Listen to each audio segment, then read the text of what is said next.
Plasterboard fixings. There are so many different plasterboard fixings on the market, it can be a little confusing to know which ones are best. So today we're going to be testing a whole range of different plasterboard fixings to find out which one comes out on top.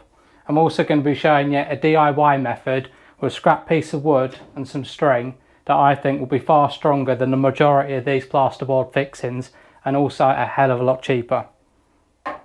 So you tend to find with these plasterboard fixings there is quite an easy way to identify a good one from a bad one, and I found it's quite a simple general rule of thumb here. So if we take a look at this plasterboard here, if we take a look at the back, the ones that cover more surface area on the back of the plasterboard tend to be the strongest ones.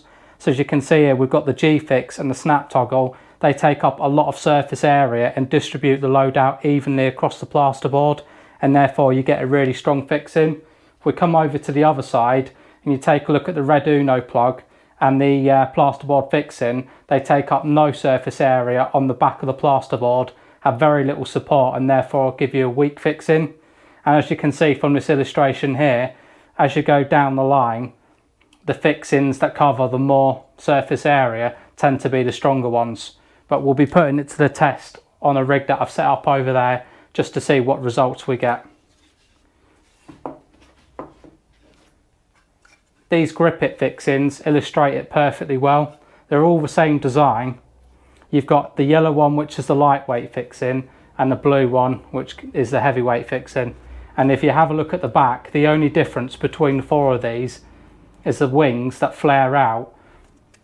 The yellow ones have very small wings and therefore cover very little surface area on the back of the plasterboard, and the blue ones have very large wings, so they cover a lot more surface area and therefore give you a much stronger fixing. So it is worth mentioning here, it is important to know what type of wall you're trying to fix into. So if, for example, you have a plasterboard stud partition wall where you have plasterboard screwed into studs at the back here, then your best way to go is a plasterboard fixing, unless you can actually get your fixing from the studs themselves. If, on the other hand, you have something which is called a dot and dab wall, where you have block or brickwork with dobs of adhesive and then the plasterboard is set into it, you're always better off getting the fixing from the block or the brick itself, as you'll get a far stronger fixing. So you would just typically drill a 6, 8, 10mm hole through the plasterboard into the block, and then you would set your plug into the block itself, and that'll give you a much stronger fixing. Now, one way you can actually tell what type of wall you have is using something called a stud finder. You run it along your wall and then it will give you an audible tone once it picks up the stud, and it will give you the centre just like that. Another way of doing it, which I prefer, is you can actually use magnets. And what I would do, obviously you wouldn't see these in your actual wall because these will be covered with filler, sanded and painted over, but if you get the magnets and you just run them along the wall until it catches a screw, that'll indicate to you where your studs actually are. So another good way of finding out what type of wall you have is just to simply knock on the wall. So for example, this dot and dab wall we have here, if you just knock where the adhesive is, it gives you a really dense type of sound. Whereas if you knock on the wall where it's hollow, you get a totally different sound. And this can give you a good indication of what type of wall you have and what the best fixing is for that type of wall. So what we'll do first is I'll show you how to make these DIY style plasterboard fixings, and you can either screw them in or you can bolt them in to whatever it is you're hanging on the wall. And once we've done that, we'll then run some tests and see how these fixings stack up against the rest of the competition. So let's get into it.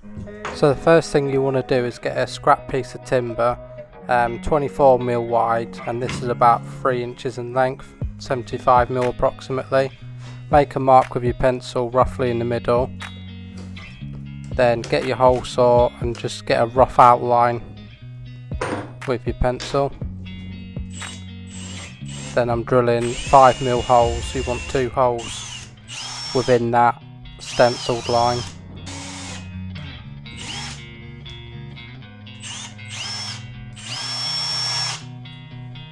Then get your piece of string pull it through,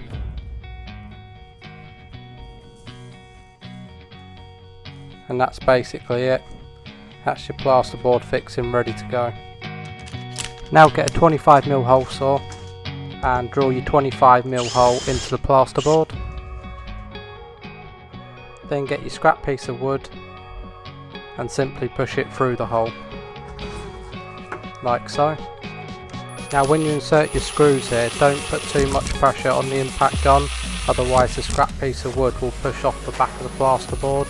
You just want light pressure, and you want the screw to grab the piece of MDF and pull it into the plasterboard, making sure you keep lots of tension on the string. Now remove the string, get some filler and apply some filler into the hole. And once you're finished with the filler,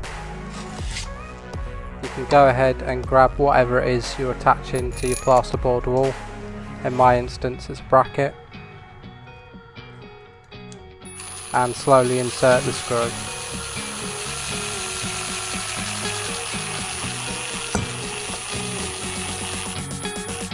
And once you've done so, you can simply nip it up with a screwdriver. Now this is the following day, and I'm just showing how easy it is to remove the screw, and you can give it a quick sand down and then insert the screw back in to your plasterboard fixing,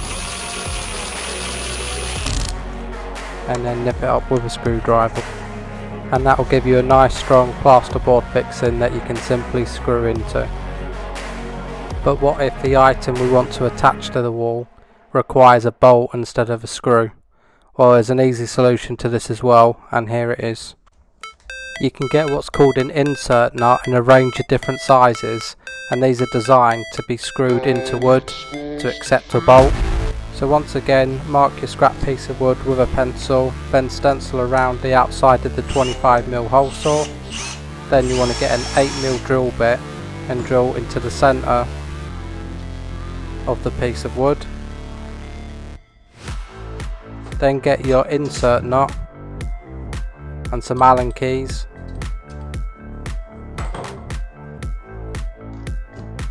and screw the insert nut into the piece of wood. It's a 6mm Allen key I'm using there.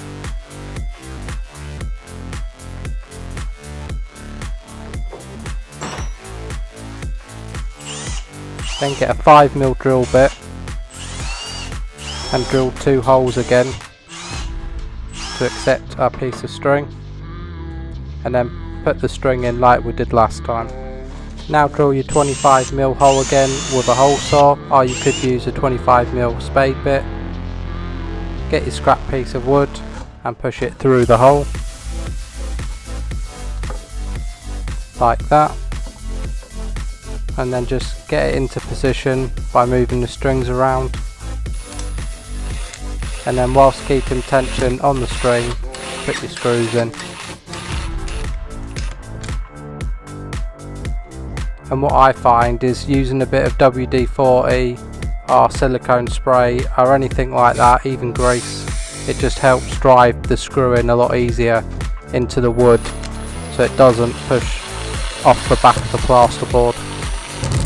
And make sure you keep plenty of tension on the string as you do it. And then I'm just nipping it up with a screwdriver and remove your piece of string. Now you can get your bolts. In this instance it's a 6mm bolt, and thread it into the insert nut.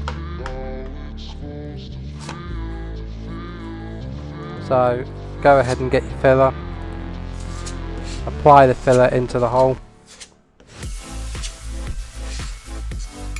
then get whatever it is you're going to mount onto your wall and simply insert the bolt into the insert nut.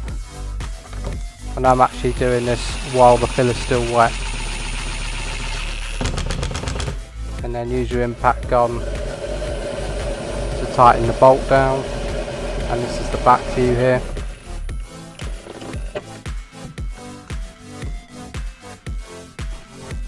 And then just once again nip it up with a screwdriver, and there you have it.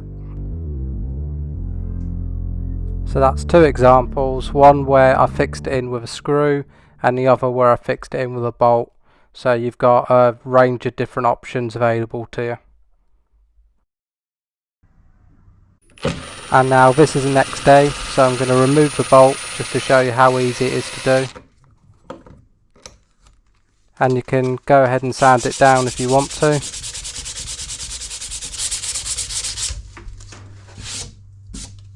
And then simply reinsert your bolt. And this just illustrates how easy it is to remove an item off your wall if you ever need to move it. And this method of fixing into plasterboard gives you a really strong fixing. Okay, so here's the plan. Here's our fancy test rig we've got set up here. We're going to get each plasterboard fixing and we're going to attach it to this bracket. I've got a hole at the end of the bracket here that I've drilled out. We've got two hooks on either side of these scales and I've got some rope attached to the bottom hook with a 2x4. It's going to act like a foot pedal.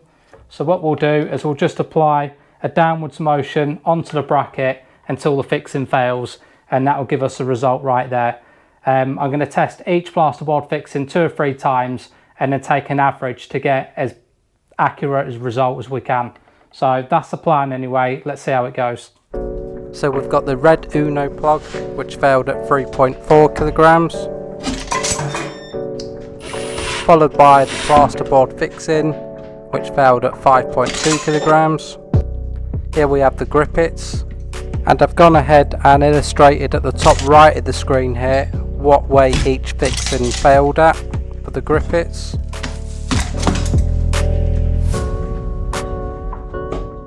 Next on the list is the Duo power plug, which failed at 10.2 kilograms.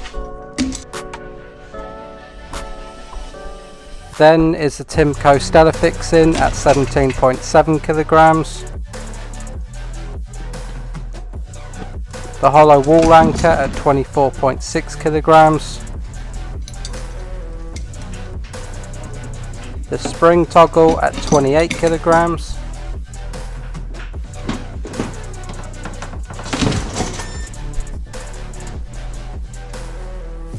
And now we have our top 3. In third place was the snap toggle at 31 kilograms. And our makeshift wooden string method has done really well and beat most of the other plasterboard fixings on the market and failed at 35 kilograms and comes in second place. And finally, the winner is the G-Fix plasterboard fixing. It's the most expensive fixing out of all the options we've tested today, but I guess you get what you pay for. And the G-Fix takes the gold medal. So as we can see here, the stronger plasterboard fixings are the ones that took up more surface area at the back of the plasterboard, which was what we expected at the beginning of the video. So here is a list of all our plasterboard fixings that we tested today, ranging from the red Uno plug all the way up to the G-Fix plasterboard fixings, which took the gold, and I think our wood and string method did really well in second place.